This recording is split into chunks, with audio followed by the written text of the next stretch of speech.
September 14th, 1996. Saturday night, 1:27 a.m. Brooklyn. Biggie's sitting at his kitchen table. Can't sleep. Hasn't been able to sleep properly in weeks. Every time he closes his eyes, he sees things. Dark things. Final things. Things he can't explain to anyone because they'll think he's paranoid. Think he's losing it. Think the beef is making him crazy. But it's not paranoia when the feeling won't leave. When it sits in your chest like weight. When it follows you from room to room like a shadow you can't shake. He's alone. Face in the bedroom sleeping. The apartment is quiet except for the hum of the refrigerator and the distant sound of Brooklyn at night. Sirens. Car alarms. Life happening outside while he sits here feeling like his is ending. There's a notebook in front of him. Black composition book. The kind kids use for school. He bought it yesterday at a bodega on Fulton Street. Didn't know why. Just felt like he needed it.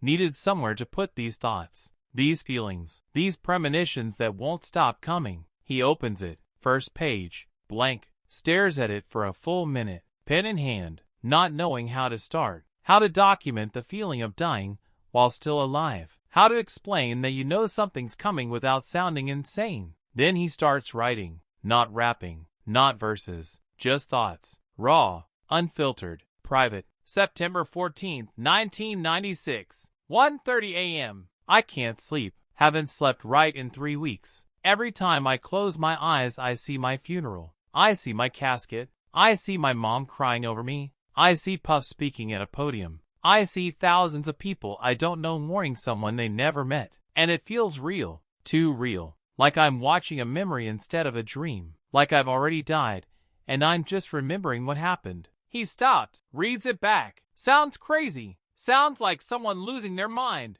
But it's true. It's exactly what's happening. He keeps writing. I don't know if I'm paranoid or if this is real. The beef with Pac is getting worse. Death row is coming at us hard. Every week there's a new diss, a new threat, a new reason to be scared. And I am scared. I won't admit it to anyone. Can't admit it. But I'm terrified. Not of dying. Of dying and leaving my kids without a father. Of my mom burying her only son. Of everything I wanted to do staying undone. He fills 3 pages that first night, then closes the notebook, hides it in the back of his closet, behind shoes, where Faith won't find it, where nobody will find it. This is private, sacred, his way of processing what he can't say out loud. September 21st, 1996. 1 week later, Biggie's back at the kitchen table, 2:37 a.m. notebook in front of him. Second entry. September 21st. I had the dream again. Same one. My funeral. But this time I saw more details. The church was packed. Overflow outside. Thousands of people. The casket was gold. My mom's face was destroyed. Like someone took everything from her. And I was watching it all from somewhere else. Like I was floating above it. Seeing it happen, but not able to stop it. When I woke up I was crying. Faith asked what was wrong. I said nothing. Just a bad dream. But it wasn't just a dream. It felt like a warning. Like something or someone trying to tell me to prepare. He writes about Tupac, about the shooting in Vegas, about how it made everything more real, more dangerous, more urgent. Pac got shot last week, September 7th, in Vegas. They say he's in critical condition. Part of me hopes he makes it. Part of me knows this means war either way. If he dies, they'll blame us. If he lives, he'll come harder. There's no winning, just surviving. And I don't know how long I can survive this. September 13th, Tupac dies. Biggie writes that night. September 13th, Pac died today, 4:03 p.m. He was 25, same age as me. And now he's gone. Shot in Vegas, bled out for 6 days. And they're already blaming us, blaming me, like I had something to do with it. I didn't. I swear to God I didn't. But nobody believes that. The narrative is set. East Coast killed West Coast. Biggie killed Pac. And now I'm waiting for retaliation. Waiting for someone to even the score. Waiting to be next. October entries get darker, more specific, more certain. October 5th. I feel like I'm being watched. Everywhere I go, someone's eyes are on me. In the studio, in restaurants, walking to my car. I keep looking over my shoulder. Keep checking mirrors. Keep expecting to see someone following. Maybe I'm paranoid. Maybe the fear is making me see things that aren't there. but maybe not. Maybe survival is paying attention to the feeling that something's wrong. October 19th. I can't shake this. The weight, the darkness, the certainty that I'm running out of time. I'm 24 years old. I should feel invincible. Should feel like I have my whole life ahead of me. But I don't. I feel like I'm counting down. Like every day is borrowed. Like the clock is ticking, and I can hear it. October 31st. Halloween. Kids in costumes. Candy. Laughter. Normal life happening around me. And I'm thinking about death. About what happens after. About whether I've done enough. Been enough. Mattered enough. Have I? Is ready to die enough? Will life after death be enough? What's enough when you know you're leaving early? November. The entries get more personal. More reflective. November 8th. Tiana turned 3 last week. I missed her birthday because I was in the studio, working on the album, working on my legacy, working on everything except being her father. And I hate myself for it. If something happens to me, if I don't make it, she won't remember me. She's too young. She'll only know me from stories and songs. And that breaks my heart. I want to be there. Want to see her grow up.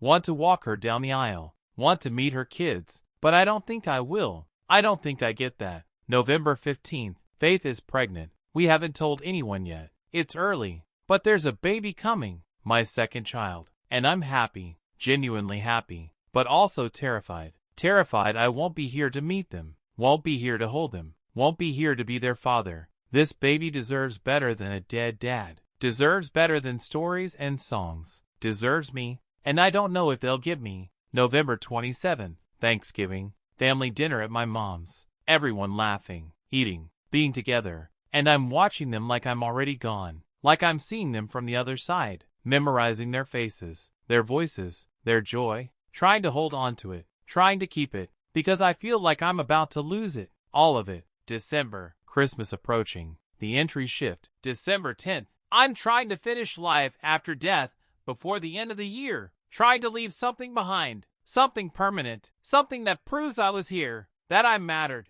That I wasn't just another rapper. Wasn't just another statistic. Wasn't just another black man dead too young. The album is good. Really good. Maybe the best thing I'll ever make. But it feels like a eulogy. Like I'm writing my own memorial. Track after track about death. About legacy. About running out of time. Because that's all I think about now. December 25th. Christmas. Gave my mom a house. Finally. Bought it cash. Moved her out of Brooklyn. Gave her safety. Gave her comfort. Gave her everything I could. And she cried. Happy tears. Grateful tears. But I saw something else in her eyes. Fear. Like she knows too. Like mothers know when their children are in danger. Like she can feel what I'm feeling. I didn't say anything. Didn't confirm it. Just hugged her. Held on longer than normal. Just in case. January 1997. New year. New entries. January 1st, 1997. New year. New chances. New life. Except it doesn't feel new.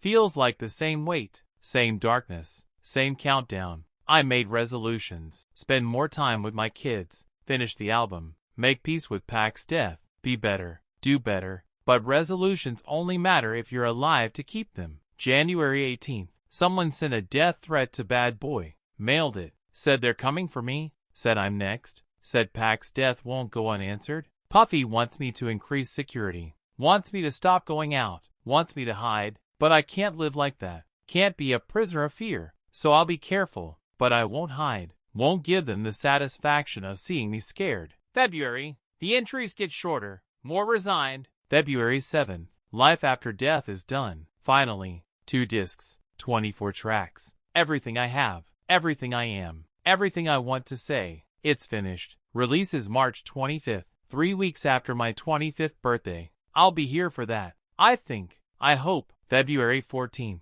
Valentine's Day. Bought Faith flowers. Took her to dinner. Tried to be normal. Tried to be present. Tried to forget the wait for one night. Almost worked. Almost felt like maybe I'm wrong. Maybe I'm paranoid. Maybe I'll be fine. Then we got home, and I saw a car following us. Probably nothing. Probably coincidence. But maybe not. February 28th. My birthday's in a week. March 4th. I'll be 25. Quarter century. Pac made it to 25. Didn't make it past. Will I? I don't think so. I think 24 is it. I think this is my last birthday season. I think March is my last month. I don't know how I know, but I know. March. The final entries. March 4th, 1997. I'm 25 years old today. Made it 1 year past Pac. 1 year I didn't think I'd get. Mom threw a party. Small, family, close friends. Everyone celebrating. Everyone happy. And I'm thinking this is the last time. Last birthday.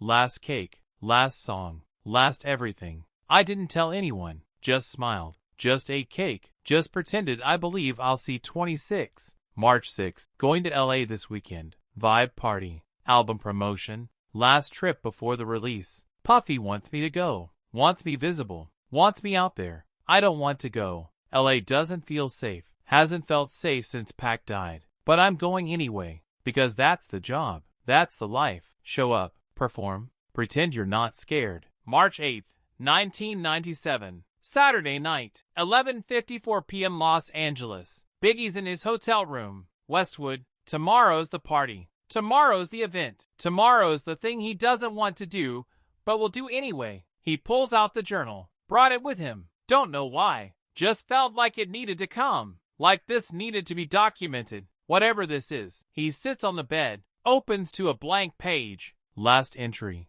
Though he doesn't know it's the last. Just knows it feels heavy. Feels final. Feels like closing. March 8th, 1997. 11:54 p.m. I'm in LA. Hotel room in Westwood. Tomorrow's the party. Tomorrow I have to smile and shake hands and pretend everything's fine. Pretend I'm not terrified. Pretend I don't feel like I'm walking into something I won't walk out of. I don't want to be here. Every instinct says leave. Get on a plane. Go back to New York. Go back to Brooklyn. Go back to safety. But I can't. Can't be the rapper who's scared of LA. Can't be the one who hides. So I'll go. I'll do what's expected. And I'll hope I'm wrong about this feeling. This weight. This certainty. He pauses, pen hovering over paper. One more paragraph. One more thought. One more thing to leave behind. If I don't make it back from LA. If something happens to me here. I want my mom to know I love her. More than anything. She's the reason I made it this far.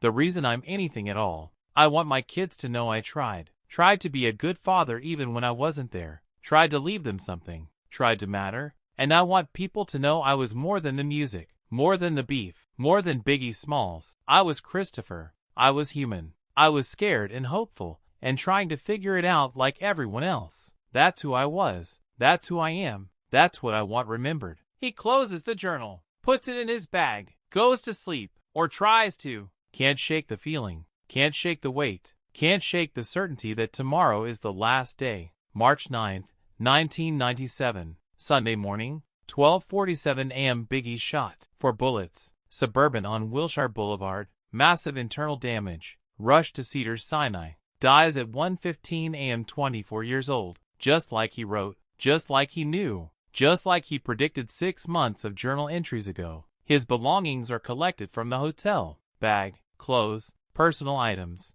including a black composition notebook. Nobody looks at it. Nobody reads it. Just packed with everything else. Shipped back to New York. Delivered to Voletta Wallace. His mother, now burying her son. The thing she knew was coming. The thing she felt too. Voletta goes through his things slowly. Over weeks. Over months. Can't rush it. Each item is a memory. A piece of Christopher. A reminder of what's gone. She finds the journal in a bag. 3 months after his death. June 1997. Opens it. Starts reading. And realizes. He knew. Christopher knew. Wrote about it. Documented it. Prepared for it. For 6 months. September to March. Entry after entry. Premonition after premonition. Fear after fear. And the final entry. March 8th. 24 hours before death. If I don't make it back from LA. He knew. Her baby knew. And couldn't stop it. Could only write about it. Could only leave this behind. She reads it all. Every entry. Every word. Every fear her son carried silently. And she breaks. Not just grief. Understanding. He'd been saying goodbye for 6 months. Been preparing her. Been preparing everyone. Through a journal nobody knew existed. Through words nobody would read until he was gone. Voletta keeps the journal private. Too personal. Too raw. Too sacred. This is between her and Christopher. Nobody else needs to see his fear. His vulnerability. His humanity in its most naked form. She keeps it in her bedroom. In a drawer. where she can read it when she needs to feel close to him, when she needs to hear his voice, when she needs to remember he was more than the legend, was her son, scared and human and trying to make sense of dying young. 20 years pass. The journal stays hidden, private, sacred, but in 2017, Voletta's 73 years old, and she's thinking about legacy, about what people remember, about how Christopher is seen, the King of New York, the notorious Biggie, the legend, but not the human, not the father, not the son, not the man who was terrified and wrote about it because he had nowhere else to put the fear. She decides to share excerpts, not the whole journal, too personal, but pieces, enough to show the world who Christopher really was. She includes them in a book, a memoir about raising him, about loving him, about losing him. The book is called Biggie, The Life of Notorious B.I.G., published October 2017. The excerpts hit like bombs. The media explodes. Biggie predicted his own death in secret journal. Headlines everywhere. CNN, Bet, Rolling Stone, The New York Times. People can't believe it. A death journal. 6 months of entries. Final entry 24 hours before murder. Premonitions documented. Fear recorded. Death foreseen. The September 14th entry. I see my funeral. I see my casket. The October 5th entry. I feel like I'm being watched. The November 8th entry. Tiana won't remember me. The March 8th entry. If I don't make it back from LA. Critics call it prophetic, eerie. Proof that Biggie knew his time was short. Skeptics say hindsight, coincidence, self-fulfilling prophecy. But those who read the entries, who see the progression, who understand the weight, they know. Biggie knew, felt it, wrote it, left it behind. 2024, 27 years after his death, the journal is still referenced, still studied, still proof that Christopher Wallace wasn't just making music, was processing mortality, was facing fear, was trying to leave something behind that explained who he really was when nobody was watching. And that's the story. September 1996 to March 1997. 6 months of journal entries. A man documenting his own death, writing about premonitions, about fear, about love, about legacy, about everything he knew was ending, and how the journal stayed hidden for 20 years, protected by a mother who understood her son needed privacy even in death, until 2017 when the world finally saw. Christopher Wallace knew, wrote about it, prepared for it, left the evidence behind, in a black composition notebook, hidden in a closet, found by his mother, kept sacred for 2 decades, then shared so people would understand. Biggie Smalls wasn't fearless, wasn't invincible, was human, was scared, was counting down, was writing his own epilogue, one entry at a time. That's the truth, that's the legacy, that's what the journal proves.